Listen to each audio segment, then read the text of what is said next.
Receive weekly emails and our monthly newsletter.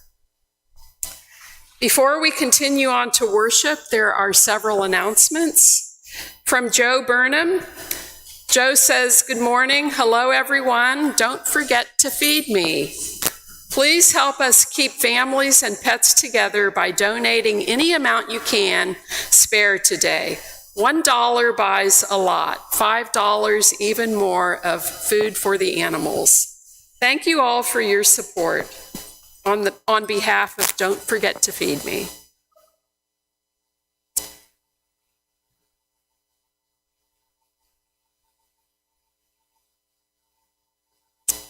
Our annual service auction is coming up on Saturday, November 11th.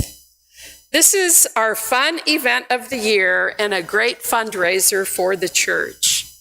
The theme is 70s Groovy Disco Night. Dinner is Texas-style barbecue with all the sides. Be there or be square. There will be an all-people's church quilt raffle, and raffle tickets will be available to purchase next week. Donation forms for your products and services are at the table in the foyer as well as online. And tickets for the event itself will also be available soon. Any questions, you can ask Dan Sexton, our board president, or Roy Brake. And I don't know, Dan, if you wanted to say anything else about the service auction, all good. Okay. The Spectrum Chamber Music Concert is happening next week on Monday, October 23rd at 7:30 here in the sanctuary. It is called Four for All, an evening of quartets, and it will feature the work of Debussy, Rossini, and Verdi. And now on to an introduction of our worship leader. In the pulpit this morning is Reverend Laura Brandis. Reverend Brandis spends most of her time right now as the nanny to her 2-year-old twin grandchildren, Rose and James. She also works part-time as an on-call hospital chaplain and as the part-time Faith Forward coordinator for the First Unitarian Church of Dallas. Laura is currently enrolled in the Spiritual Direction Formation and Certification Program of the Meadville Lombard Theological School's Leadership Institute of Growth, Healing, and Transformation. And that's light, to keep it a little short. Laura previously served congregations in Utah, Idaho, and California. Most recently, she was the settled minister for Horizon UU Church in Carrollton, Texas, from 2016 until 2021. Laura, welcome back to All People's Church. And last but not least, in helping lead worship today, we welcome our guest choir conductor, Josh Jordan, who is here in the congregation. Josh was with us 2 weeks ago, and we're glad to have him return today. And now, please settle comfortably for our musical prelude.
These words come from the Reverends Christina Shu and Tara Landers.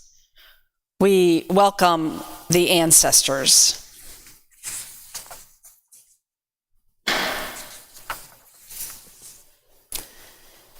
The ritual of welcoming and honoring ancestors is an ancient spiritual practice found in many cultures and traditions. And so we begin our time together today with paying tribute and expressing gratitude to our ancestors. From our histories, our ancestors call to us, asking whence we come and how and whither. We are grateful for their gifts, their lessons, and their challenge, calling us into accountability and responsibility to fulfill their hopes and aspirations for what they dreamed be ours to do. We call on and invoke our parents, grandparents, aunties, and uncles, our siblings from across time and place to be here with us. We call on the early Unitarians and Universalists, lay people and ordained ministers who brought our faith tradition to Texas and the Southwest.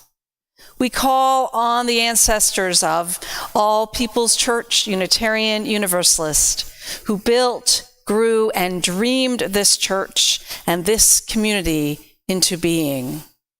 We call on those who represent peoples of Fort Worth, those who strove to build beloved community representing diverse cultures and traditions, including the indigenous peoples of different tribes.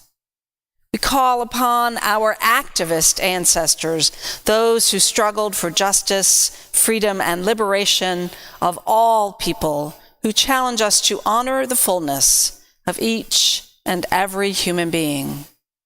We especially lift up those who battled the racism and oppression right here in Fort Worth, which is still alive today. They ask us to join the ongoing struggle to make this city whole. We call upon and honor the beauty of the earth, this particular part of creation that this church ministers to. Our interconnectedness to nature and to the history of the land itself. Now we ask you to call to your mind own particular ancestors, family roots, spiritual mentors and guides. Each one of us brings into the room our own network of people and places. May our ancestors guide us on our way.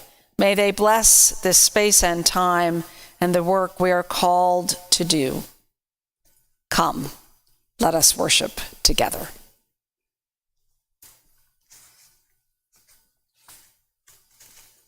We now invite you to rise in body or spirit for the chalice lighting, opening hymn, and spoken affirmation.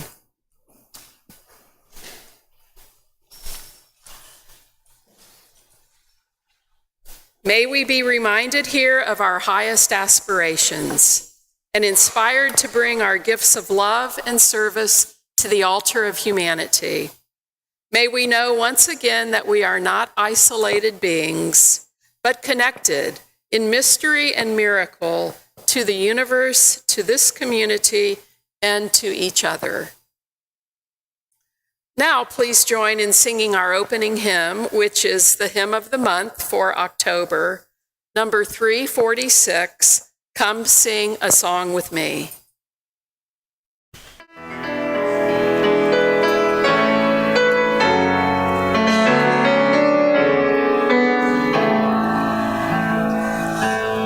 Come sing a song.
Love is the doctrine of this church. The quest for truth is our sacrament, and service is our prayer. To dwell together in peace, to seek knowledge and freedom, to serve others in community, to the end that all souls shall grow into harmony with creation.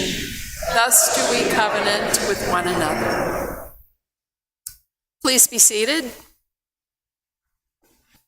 The young and the young at heart are now invited to come forward for our time for all ages here at the front of the chancel. And I'm not seeing the children very many are not young. coming. And if you, I don't know if you want to do it from the podium. I'll do it from down here. Okay. I'm happy to do it from down here. So the young at heart have gathered for this story. And it's a story you might already know, but I have this version up here on the teleprompter that I told them that I may not go word by word, but it helps me remember the things that I want to say about this version of the story, which I love this version of the story, by the way. This is the story of the flaming chalice. So you know it, right? Sure. Sure. Some of you do, some of you don't. But you do know that we just lit a chalice, and many Unitarian Universalists begin worship, actually begin meetings, begin special times together by lighting the flaming chalice. Well, what's the story? So the story goes back to World War II, when the Unitarian Service Committee was formed. And it was formed, many of you may know this, working in Europe to help Jews and others who needed to flee political persecution. So this flaming chalice has become, since that time for us, a symbol of our religion, like other religious symbols, like the Star of David, like a cross.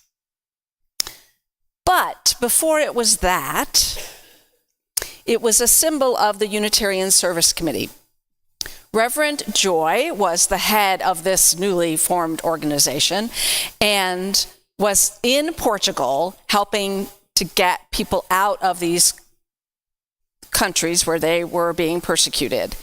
And he noticed that if he had a symbol or an official stamp that he could put on documents, it would help the legitimacy of the paperwork that people needed to present it to flee these countries. It also helped because they were coming with different languages. So if there could be just one symbol that people would recognize as a helping inspirational symbol, it would certainly work for the kind of paperwork that he needed.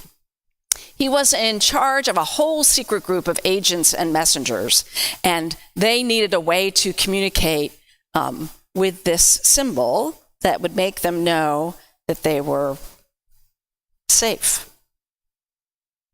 So he went to an artist, Hans Deutsch, to help him create this symbol.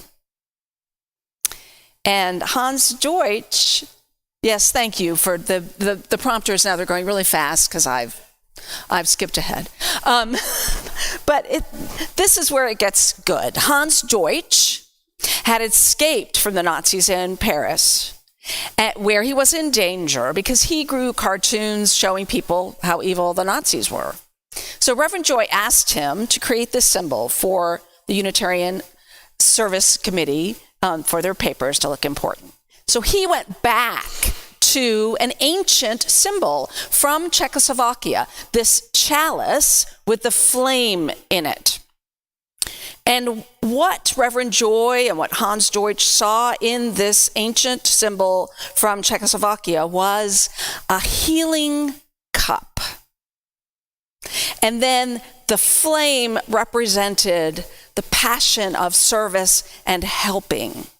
So it was a healing drink to offer to others. And the spirit of helpfulness represented by this flame. So it soon became the official symbol of the Unitarian Service Committee. And then, many years later, actually, it wasn't until the 1970s, that people remembered this story and started to use it regularly in our congregations. And now it's our symbol. And in the United States and in Canada, you will see it often. I'm wearing one today that honors our religious ancestor in North Texas, Marty Robinson, some of whom you may remember, who helped found Horizon Unitarian Universalist Church, where I served, and this was hers. So it's a symbol that connects us to our ancestors and to this story. There's another piece of the story that I want to tell you about a woman who used the symbol, the ancient Czechoslovakian symbol, when she was in a camp, in a Nazi camp. And under the Czech symbol are the words pravda vítězí, which means in English, truth overcomes or truth prevails. And she drew in the dirt every day this symbol of the flaming chalice to help her remember that truth prevails, and it gave her strength to live each day. So we have a symbol that gives us hope, gives us strength, and connects us to what has come before us, the work that has come before us, and reminds us of hope and the help that we are to be in the world.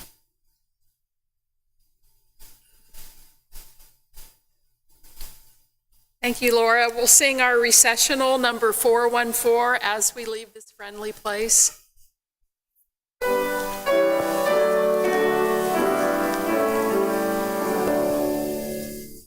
As we leave this friendly place, welcome to every face. May the goodness which we learn guide our hearts till we return.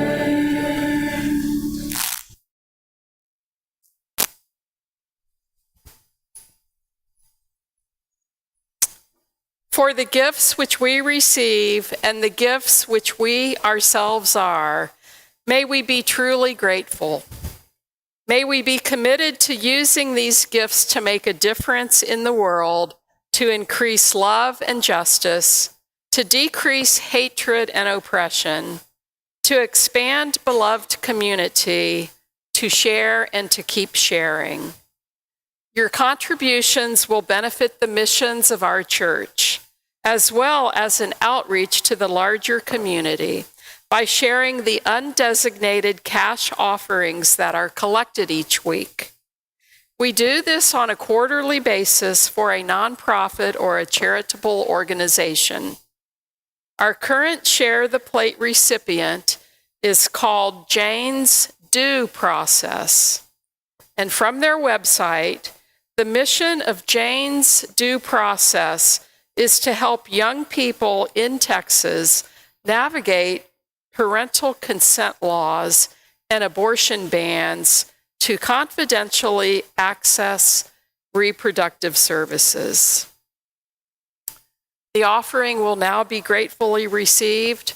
Will the ushers and the choir please come forward?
Now, at this time in our service, we pause to give time and attention to the things in our community that are important to us.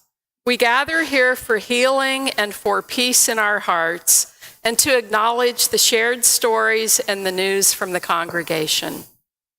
Each week there is a journal outside the entrance to the sanctuary where you can write a message of memory or hope before the service. We honor these messages by lighting 3 candles here next to the chalice. Also, at any time during our service, you are welcome to come forward and light a candle in our meditation center, which is here at the side of the chancel. Today, from our Book of Memory and Hope, we have one entry, and it's from Paul Shatman, who would like to thank everyone for their kindness in the recent circumstances of Christine's death. I truly appreciate all the offers of help and expressions of concern. Here is light in a dark place. And in the larger world, it's hard to find words about the situation in Israel and Gaza. May we speak up and out to the leaders so that they find the strength and the courage to bring an end to war, violence, and suffering of all caught up in this immense tragedy. Let us open our minds and hearts to the place of quiet, to the silent prayer for the healing of pain, and the soft, gentle coming of love.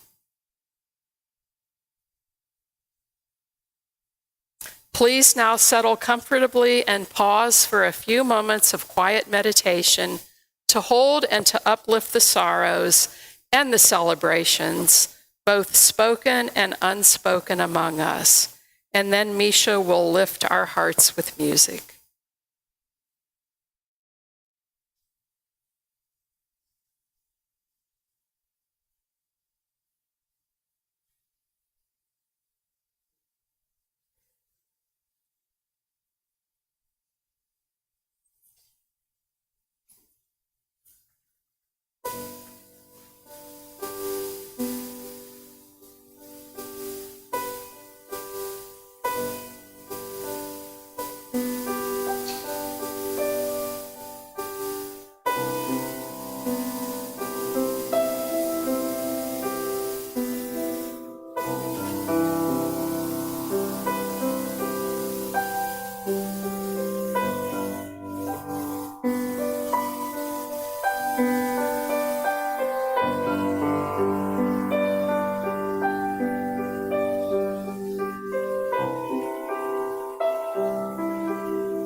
A reading from the essay, What They Dreamed Is Ours to Do, by Unitarian Universalist theologian and former president of Starr King School for the Ministry, Rebecca Ann Parker. In this reading, she urges us to understand that as we affirm our covenant together, we affirm our connection to those who have come before us. She picks up a phrase from the Puritan Richard Mather, who defines the covenantal process, which took place in newly settled towns and villages, as the falling in of their spirits into communion in things spiritual. And then Rebecca Ann Parker writes, "We've fallen into communion with the feisty, free-spirited Puritans of 450 years ago, who advocated freedom of religious conscience and resisted the oppressive powers of church and state. We've fallen into communion with the people who believe revelation is not sealed. John Robinson's words to the departing pilgrims echo still. The Lord hath more truth yet to break forth. I beseech you, remember it as an article of your church covenant, that you be ready to receive whatever truth shall be made known to you. We've fallen into communion with the sweet-spirited Universalists of old, who rejected a notion of God as a tyrant, ruling by the threat of hell, and named God as gracious, creative presence, who saves all through the power of love. We've fallen into communion with the deep-feeling transcendentalists who insisted that religion cannot be found in the dry bones of the past, but must be discovered firsthand. We've fallen into communion with the Iowa Sisterhood and all those who have advocated for the rights and full humanity of women. We've fallen into communion with the all-embracing mystics who see truth manifest in the diverse religious traditions of Earth's people and mystery revealed in the trees and the stars. And we've fallen into communion with courageous humanists who dare to lift up the dignity and strength of human beings, the power and importance of critical reason in a world that prefers the abrogation of human agency and uncritical obedience to false gods. We live within this communion of souls and receive the beauty given to us by their lives, so closely linked with ours.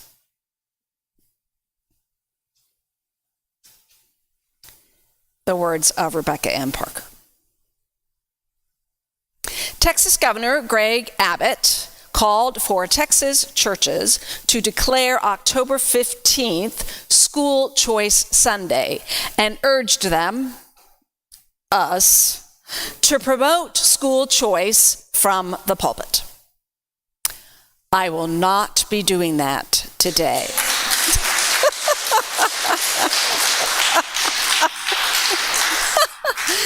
Our faith tradition has always promoted religious liberty and the separation of church and state, of course.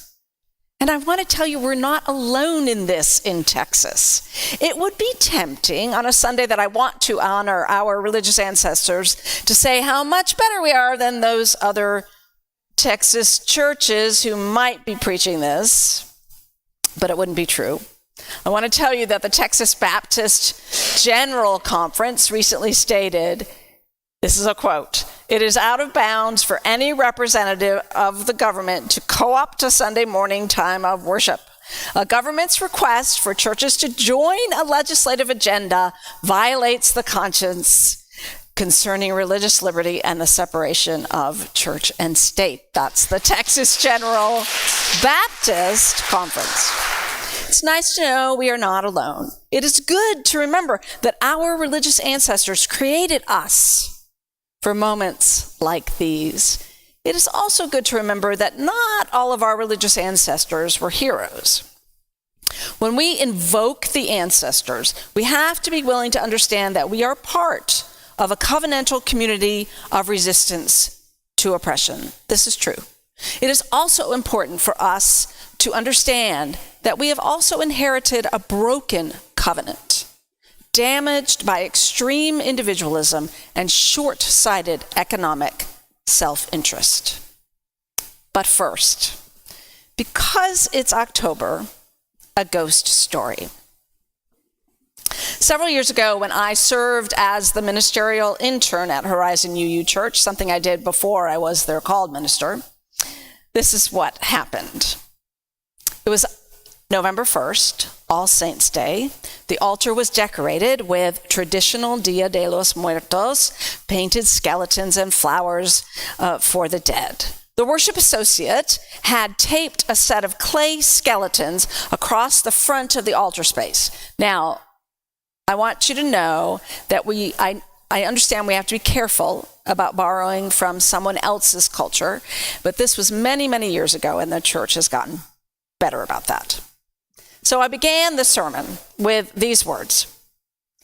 I remember my maternal grandmother telling us that when she died, she would come back and have parties with us.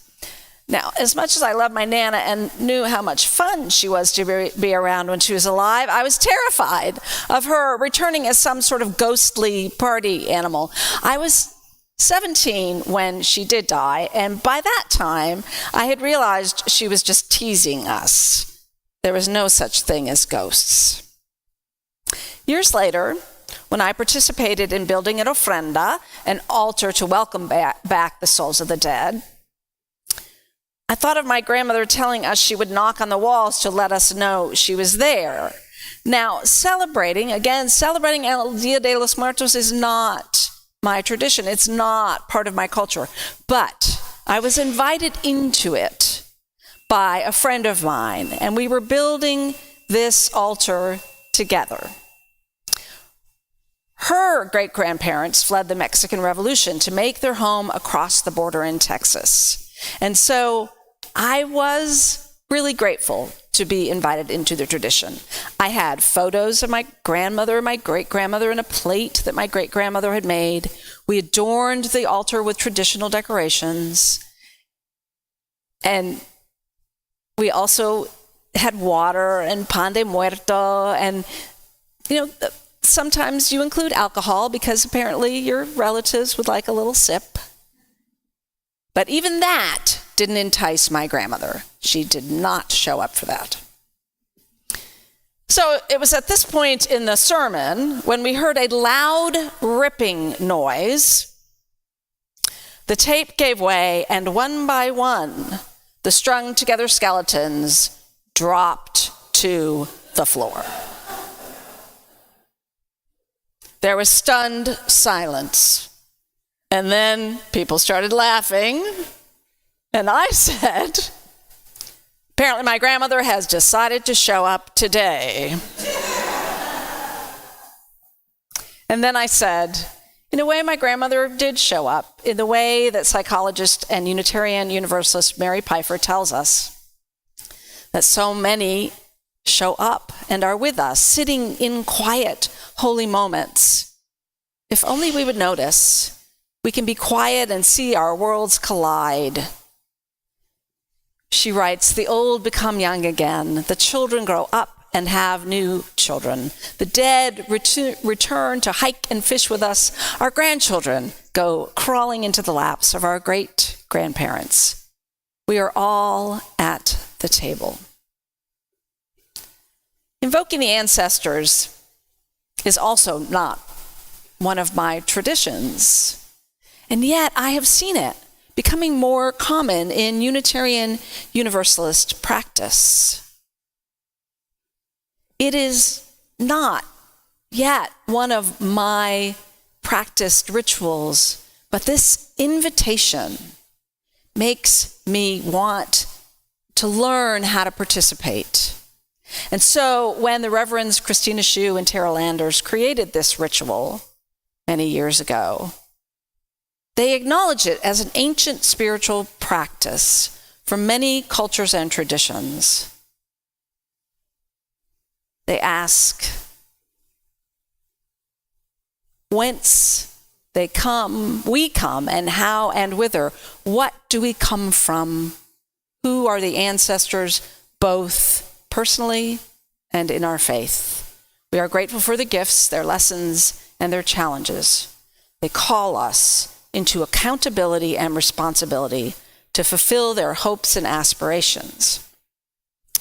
For in the words of the hymn, what they dreamed be ours to do. Now this hymn, number 358, rank by rank, we mostly sing at ordinations and installations to remind ourselves of our religious ancestors.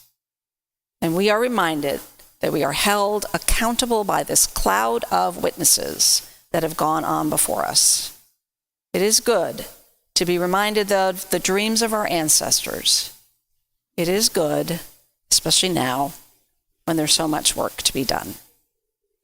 So in her essay, which comes out of the same hymn, What They Dreamed of Ours is Ours to Do, UU theologian Rebecca M. Parker quotes the Puritan Richard Mather about how when we covenant, and we say those words most Sundays and most Unitarian Universalist churches, that when we covenant together, we are falling into that same covenant that the Puritans brought with them, that this company of saints calls us into.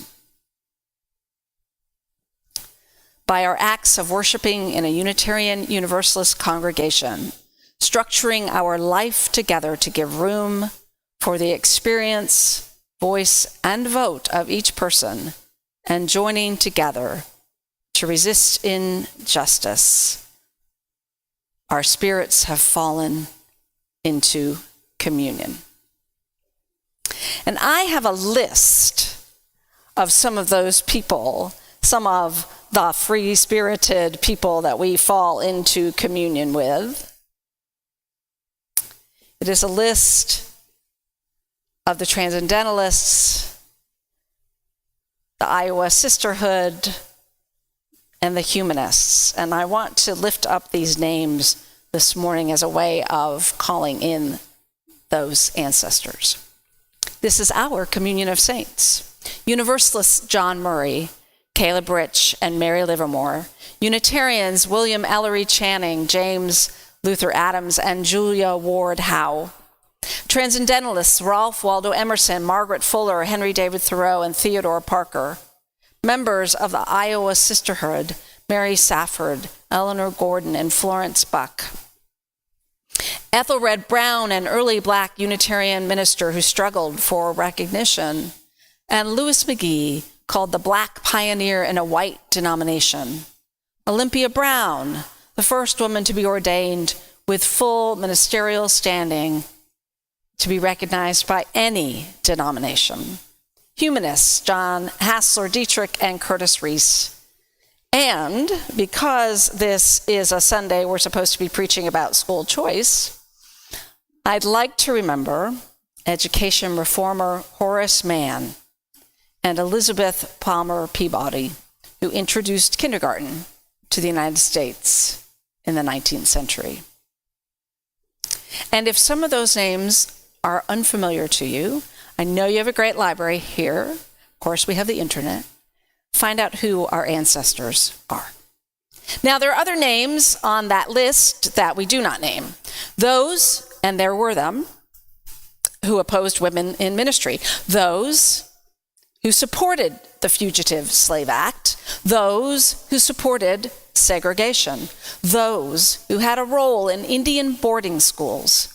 When we invoke our ancestors, we also need to recognize the complexity of our past. I would love to only invite my fun-loving Nana into the room, but I know that others will come with her. They dreamed me into being just as much as she did.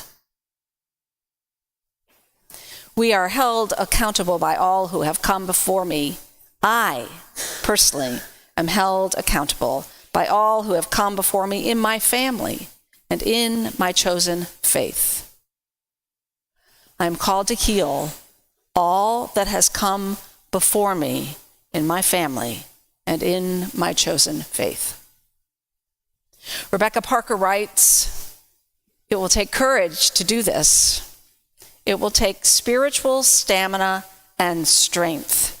To find it, we will have to go by a path that we may not want to follow. We will have to look at the complicity of our religious tradition in the failure of our society to be just and sustainable. It is not enough just to learn the complexity of our history. Feeling it is also important," she says. Feeling it is also important. Much has been written about generational trauma and the need for healing. One of the best books out there is My Grandmother's Hands by therapist Resmaa Menakem. Menakem has decades of experience specializing in trauma, body-centered psychotherapy, and violence prevention. He prefers to use the term white body supremacy instead of white supremacy, because white supremacy culture lives in our bodies. The conflicts, the divide we are now seeing so clearly in this country started, he says, centuries ago in Europe in the Middle Ages, when conflicts killed close to 2 million white bodies. He writes, "The resulting tension came to America embedded in the bodies of Europeans, and it has remained in the bodies of many of their descendants. Over the past 3 centuries, that tension has been both soothed and deepened by the invention of whiteness and the resulting racialization of American culture.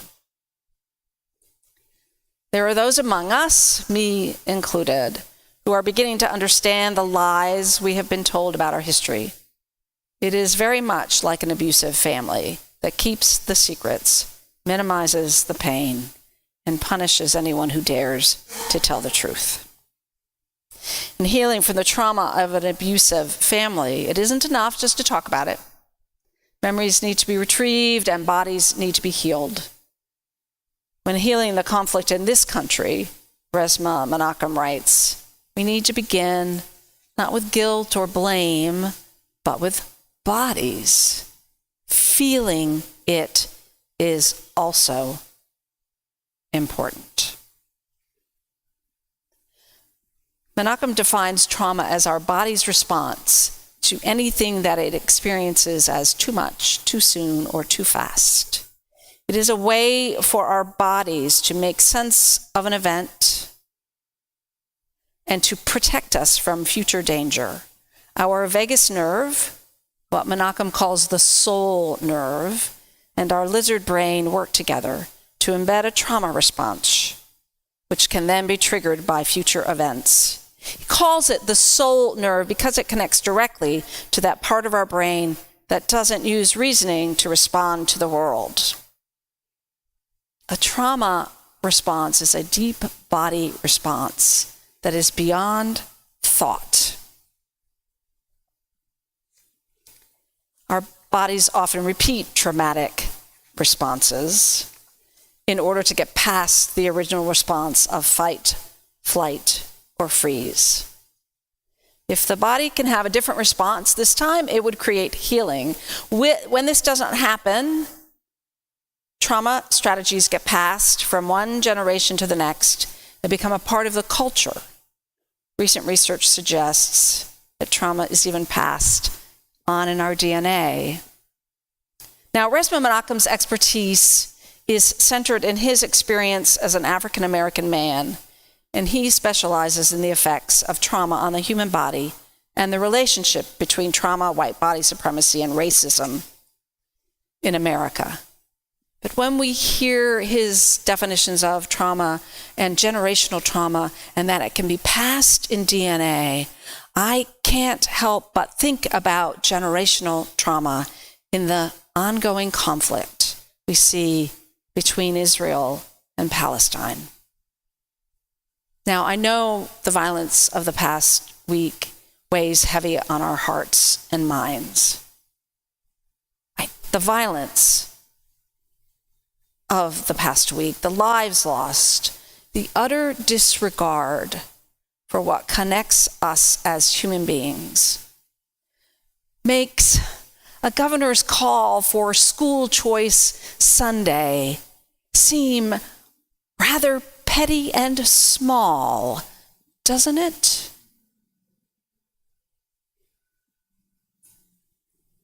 So we begin our worship by lighting the chalice, symbol of our free faith.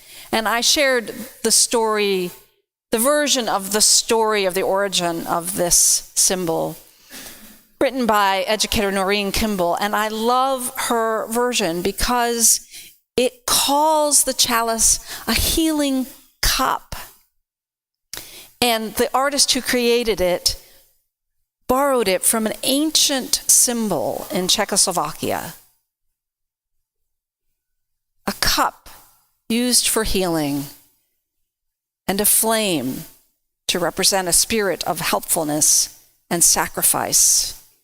And I chose to tell the story that way this morning because of the woman who survived a Nazi prison camp, drew a picture of the ancient symbol in the sand every day, and it gave her hope. And there is hope to be found in the ancient practice of welcoming and honoring our ancestors and these stories. And I will say to you this morning, if you are feeling your way past simplistic either or thinking, then you are doing the work our ancestors call us to do. If you are leaning into the complexity of existence, then you are living into what our ancestors dreamed could be possible. If you are here this morning, deeply present to the human suffering that connects us all, then you honor our ancestors with your commitment to pass the healing cup from one generation to the next. May it be so, and amen. And as we rise to sing our final hymn, Rising in Body or in Spirit, I will tell you that this is a different way than you've sung it before. There is an added verse, and there's a little tweak to the beginning of the hymn to make the language more inclusive. So if you need to look at the music to know what you're singing, open your hymnal, but look up here. We've got all the words for you.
In the words of Amy Zucker Morgenstern, never has it been more true than now we extinguish this flame, but the sparks within us remain alight.